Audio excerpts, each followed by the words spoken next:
Next company, Listen Current. How are you? Where are you from? From Boston.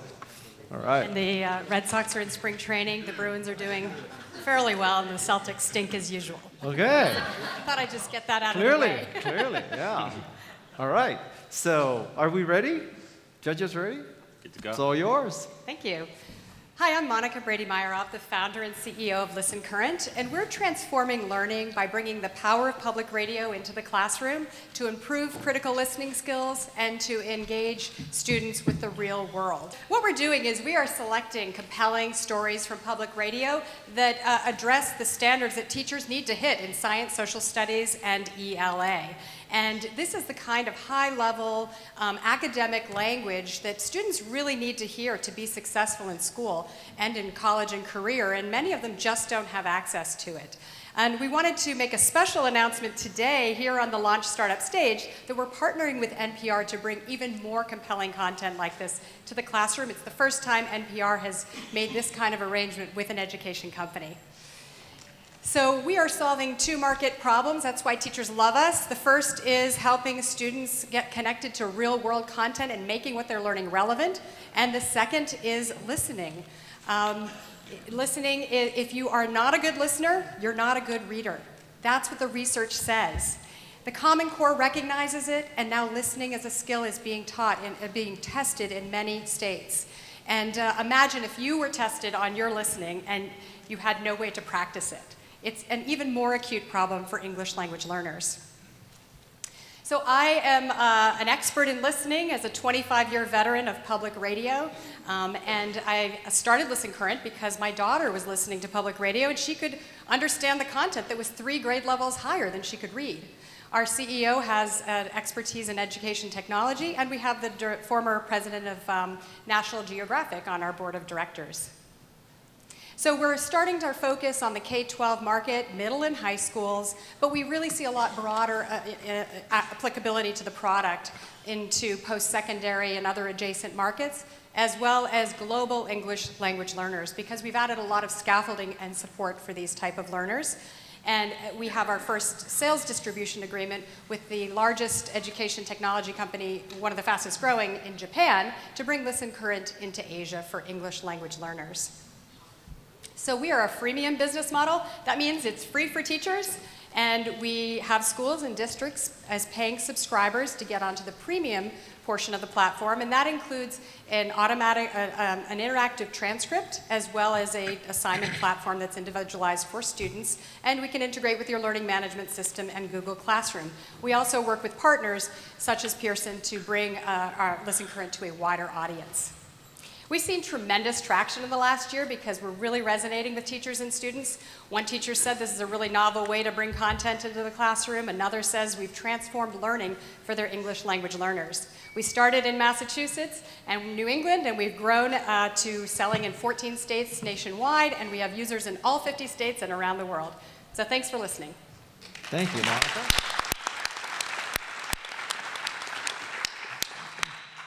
Judges?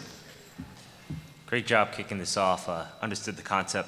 On your slide, what happened in January? It seems like it just went rocket ship status. You know, we released the English language learner features earlier this year, and it's just been that, you know, we just hit some keywords, and we started ranking really high on Google search because we add content every single day, new compelling stories in our current events feature that are just really resonating with students and teachers. And the teachers are saying, go on and find something interesting in current events, and the students and the teachers are coming to us.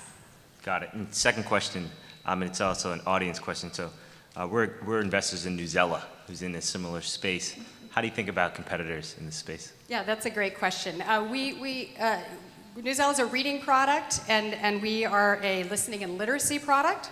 And while we also use news content, we have a lesson collection that is more stable over time, that's really directly connected to the standards and the content that teachers need to teach in English, ELA, science, and social studies. It's not just current events, as Newsela is, and other products that use some news content.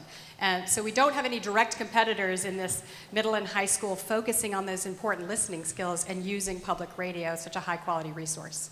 Got it. related question. What are you replacing in the classroom? How are teachers using it in the classroom? They're using it, what I've been told by teachers is they're replacing them, wah, wah, wah, wah, wah, wah.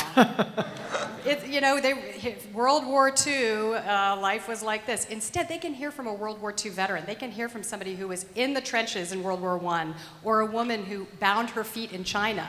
There's not a lot of first-person narrative on that and spoken voice. So that's what we're replacing, is the teachers. And they like it. They don't want to be that droning on. And have you seen any dynamics with teachers kind of spreading it through the rest of the school, like telling other teachers about it? Yes, we'll sometimes get in, social studies love us, then ELA wants to part of it, and science. So yeah, it's definitely spreads that way. You say here on the paperwork that it's $1,500 per subject per school, and then you're going to charge more for special pops. What do you think in there, and how do you justify the difference in cost? What's the difference for an English language learner version of it? I had the same question. Yeah, that's a good question. I mean, the English language learner comes with a lot more supports around the interactive transcript, tiered vocabulary with the academic tiering for academic word lists. It has additional instructions on how to teach first listen, second listen, third listen, and it has language objectives. So it turns the public radio story from just a content lesson about World War II to a lesson on how to teach pronouns and their antecedents in the context of a story about World War II. So it's a much richer offering for the English language learners.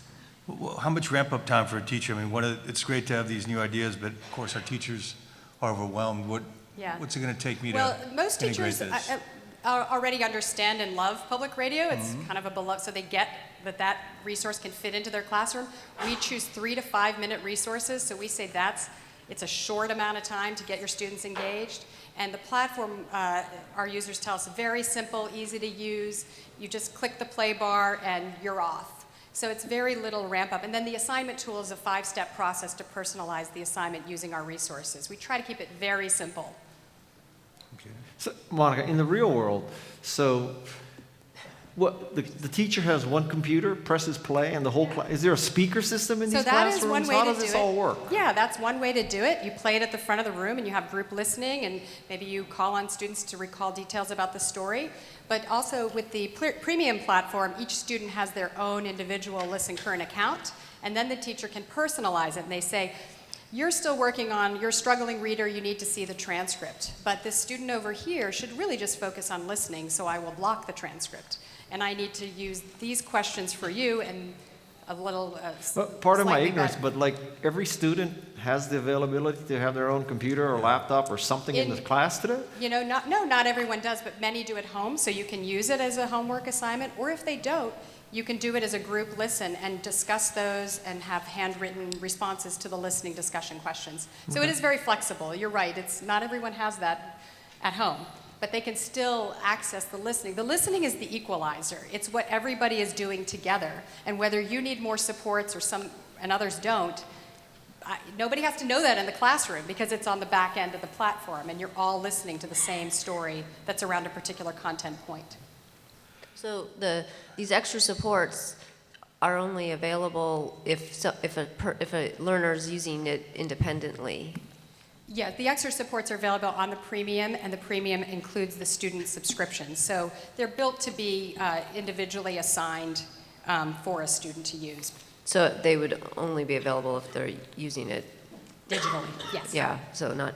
I would encourage you to think about having those special scaffolds available to all learners. I don't know why you would not. No, they prevent, are all for all learners. There's just some additional that's for ELLs. So I didn't mean to. But why not have those for everyone? That's a good. I mean, that's a good question. You have a presumption that so and so already knows this, but maybe they don't. You talk here about using resellers and inside Salesforce. Can you talk a little bit about that distribution model? And because there's a lot of people talking to school districts, so how are you going to differentiate? The free version, which I encourage you all to go on and get on it right now, is what's generating a lot of our leads for premium, and it's because people use it, see the value, and want more flexibility, and want that additional scaffolding, want the student logins. So a lot of that is what's driving the demand for premium. And that's how we're standing out, is we're giving a lot away for free. All the stories are all categorized and curated for anyone to use for free, along with listening discussion questions and do now questions. And teachers really value that. So we feel like we want to spread this as wide as possible and get the fans of public radio, fans of Listen Current. Do you have them tagged we're out to of standards? Yes, we do. All the lessons, not in the premium version. Again, that's a premium feature, but we are tagged to standards, state by state. Okay. Thanks. Thank you. Thank you, Monica.